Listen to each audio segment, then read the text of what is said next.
parang hindi mo na kailangan kumain sa labas para makatikim ng masarap na burger. Kasi ito na. Nagawa na natin. 3, 2, 1. Oh, lala.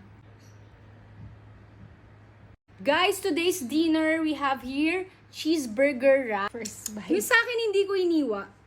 Wala lang, parang gusto ko explosion siya sa first bite.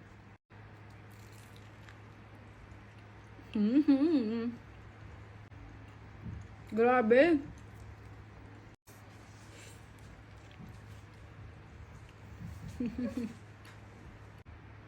For sure, masasarap to.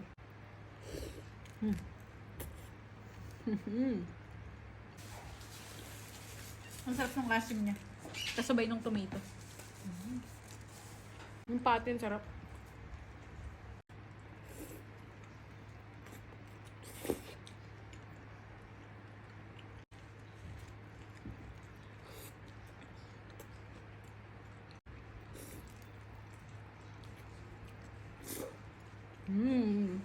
Kami kumakain.